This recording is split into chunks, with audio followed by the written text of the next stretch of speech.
Assalamualaikum warahmatullahi wabarakatuh. Om Swastiastu, salam sejahtera untuk kita semua.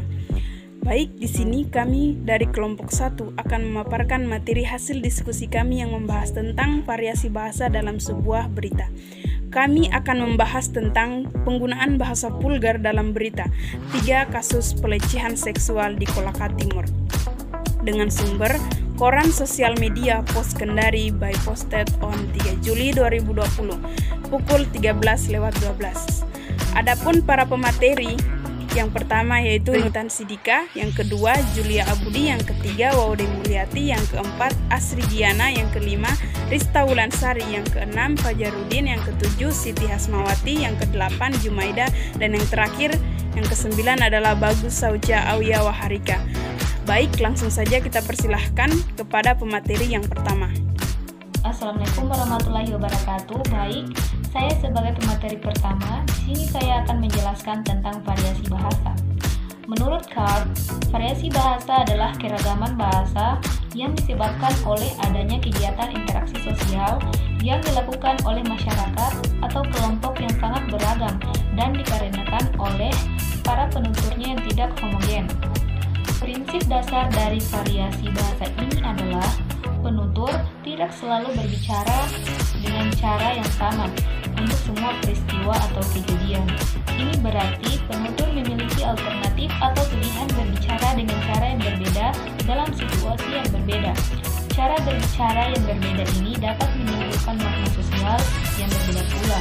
Jadi berdasarkan pendapat di atas dapat disimpulkan bahwa variasi bahasa adalah sejenis ragam bahasa yang pemakaiannya disesuaikan dengan fungsi dan situasinya, tanpa mengabaikan kaidah-kaidah pokok yang berlaku dengan bahasa yang bersangkutan. Hal ini dikarenakan variasi bahasa itu terjadi sebagai akibat dari adanya keragaman sosial dan keragaman fungsi bahasa. Di sini saya akan melanjutkan materi yang berjudul jenis-jenis variasi bahasa. Jenis-jenis variasi bahasa yang pertama adalah variasi bahasa idiolek. Variasi bahasa idiolek adalah variasi bahasa yang bersifat perorangan. Yang kedua, variasi bahasa dialek. Variasi bahasa dialek adalah variasi bahasa dari sekelompok penutur yang jumlahnya relatif, yang berada pada suatu tempat, wilayah, atau area tertentu. Yang ketiga, variasi bahasa kronolek atau dialek temporal.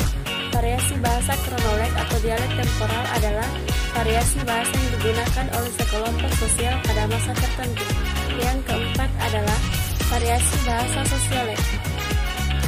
Variasi bahasa sosiolek adalah variasi bahasa yang berkenaan dengan status, golongan, dan kelas sosial para penuturnya. Terima kasih. Saya akan membacakan materi selanjutnya, yaitu tentang variasi bahasa vulgar dan contohnya. Variasi bahasa vulgar yakni variasi sosial yang ciri-cirinya tampak pemakaian bahasa oleh mereka yang kurang terpelajar atau dari kalangan mereka yang tidak berpendidikan. Pada zaman Romawi sampai zaman pertengahan, bahasa-bahasa di Eropa dianggap sebagai bahasa vulgar, sebab pada waktu itu para golongan intelek menggunakan bahasa Latin dalam segala kegiatan mereka. Variasi bahasa vulgar merupakan variasi bahasa yang bersifat kasar, tidak sopan, baik dalam berbahasa, berperilaku, maupun perbuatan. Menurut Kamus Besar Bahasa Indonesia, vulgar merupakan suatu tindakan tidak sopan, kasar, baik dalam perilaku maupun tindakan. Dalam hal ini, dapat dikatakan bahwa bahasa vulgar merupakan bahasa dalam penggunaannya bersifat kasar dan tidak sopan. Dari beberapa pendapat di atas, penulis dapat menyimpulkan bahwa bahasa vulgar merupakan variasi bahasa. Contoh bahasa vulgar adalah beberapa kosakata berikut yang berupa berkonotasi negatif, tepatnya vulgar. 1. Seronok. kata seronok dalam bahasa Malaysia merujuk pada konotasi positif seperti menyenangkan atau enak dipandang. Namun, kata ini memiliki konotasi negatif dalam bahasa Indonesia, tepatnya seronok, merujuk pada hal-hal yang berbau vulgar alias tak sejalan dengan norma kesusilaan. Yang kedua, gampang. Kata yang satu ini kerap dipakai dalam keseharian masyarakat Indonesia dan merujuk pada arti mudah. Akan tetapi, kata gampang di Malaysia ternyata memiliki makna yang jauh berbeda. Pasalnya, kata tersebut merujuk pada konotasi negatif, yakni anak haram. Yang ketiga, butuh. Dalam bahasa Indonesia, kata butuh bersinonim dengan kata perlu. Sedangkan di Malaysia, kata butuh ternyata memiliki arti yang sangat berbeda, yakni merujuk pada organ genital pria. Padanan kata dalam bahasa Malaysia yang bermaknanya setara dengan kata butuh dalam konteks bahasa Indonesia adalah kata perlu. Yang keempat, buntut. Buntut. Buntut merujuk pada makna ekor dalam bahasa Indonesia. Penggunaannya pun terbilang umum, seperti papan nama rumah makan yang menyediakan sop buntut sebagai menu andalan. Usut punya usut, kata buntut tersebut rupanya bermakna vulgar dalam bahasa Malaysia, tepatnya merujuk pada pantat atau dubur. Yang kelima, liwet. Dalam bahasa Indonesia, kata liwet kerap ditemukan pada nama salah satu makanan khas dari Solo, Jawa Tengah, yakni nasi liwet. Namun kata ini ternyata memiliki makna yang sangat jauh berbeda dalam bahasa Malaysia. Pasalnya, liwet merujuk pada tindakan sodomi. Dinas Pemberdayaan dan Perlindungan Anak Kabupaten Kolaka Timur mencatat 3 kasus kekerasan seksual di bawah umur hingga awal 2020 ini. Sementara kekerasan dalam rumah tangga KDRT minimum atau belum ada catatan laporan sepanjang 5 tahun terakhir. Kepada Dinas Pemberdayaan Perempuan dan Perlindungan Anak Kolaka Timur, Haja Ufawati mengatakan berdasarkan catatan bidang teknis KDRT masih minim, tetapi ada kasus kekerasan seksual di bawah umur selama 5 tahun terakhir. Bismillahirrahmanirrahim. Assalamualaikum warahmatullahi wabarakatuh. Di sini saya membagikan berita yang berjudul 7 kasus pelecehan seksual di Koltim. 3 kasus pelecehan seksual tahun 2020, tahun 2019 sebanyak 2 kasus, sementara 4 kasus terjadi tahun 2017 dan 2 kasus lagi terjadi 2016. Memang kasus ini selalu kita advokasi sampai putusan pengadilan. Korban didampingi hingga pulih. Kata Haji Ufawati, mantan Kadis Kesehatan Koltim, tersebut menjelaskan, untuk mencegah KDRT dan pelecehan seksual anak telah dibentuk Perlindungan Anak Terpadu Berbasis Masyarakat atau PATBM di 15 desa. Lanjut, kelompok masyarakat itu akan menyelesaikan jika ada persoalan di bawah umur. Kita lindungi mulai dari perut sampai 18 tahun dari pelecehan seksual dari rumah tangga, memukul anak tidak bisa, dan upayakan jangan dilakukan.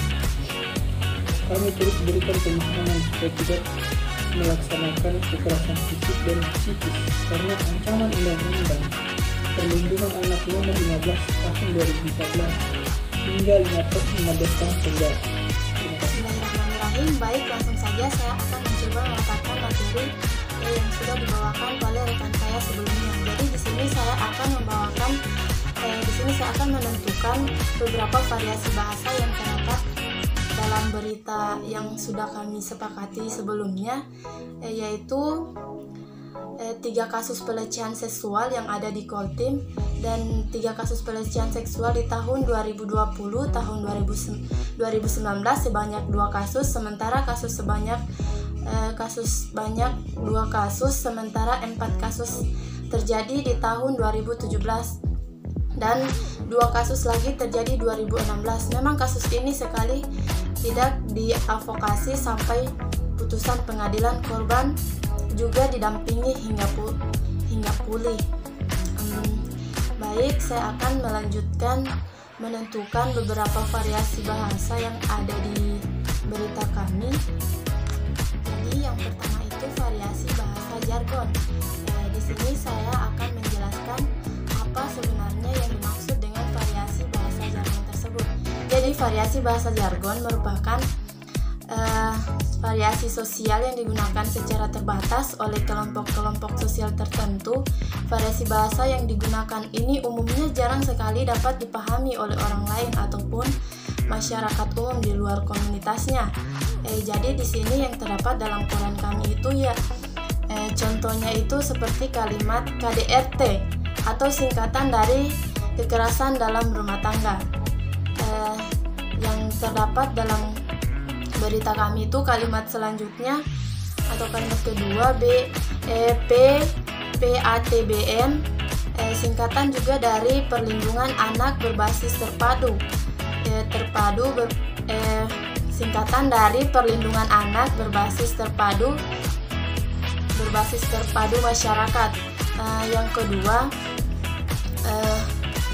akronim. Jadi di sini saya akan mencoba menjelaskan juga yang dimaksud oleh variasi bahasa akronim adalah pendekatan yang berupa gabungan huruf atau suku kata atau bagian lain yang ditulis dan dihafalkan sebagai kata yang wajar. Contohnya itu dalam berita kami itu seperti kalimat koltim yang berupa gabungan huruf atau suku kata. Kalimat yang terdapat yang terakhir yaitu vulgar adalah variasi bahasa yang itu tidak wajar untuk diikuti, yaitu bahasa-bahasa yang kasar tentang perilaku, perbuatan, atau tindakan yang tidak patut dicontoh, dan kalimatnya itu seperti pelecehan seksual di bawah umur. Mungkin itu saja yang dapat saya sampaikan. Sekian dan terima kasih. Kesimpulan, variasi bahasa adalah sistem kebahasaan yang dibedakan berdasarkan faktor tertentu. Faktor yang mempengaruhi variasi bahasa yang digunakan di kalangan masyarakat antara lain faktor sosial dan faktor situasional. Ragam atau variasi bahasa yang tumbuh dalam masyarakat sangat banyak. Salah satu variasi bahasa tersebut yaitu bahasa vulgar. Bahasa vulgar adalah variasi bahasa sosial yang ciri-cirinya tampak pada tingkat intelektual penuturnya. Kita bisa melihat pada kasus pelecehan seksual yang terjadi di Kolaka Timur, Koltim. Penggunaan bahasa yang dalam penyajian berita-berita yang terdapat pada media massa dapat menjadi konsumsi bacaan bagi masyarakat setiap harinya.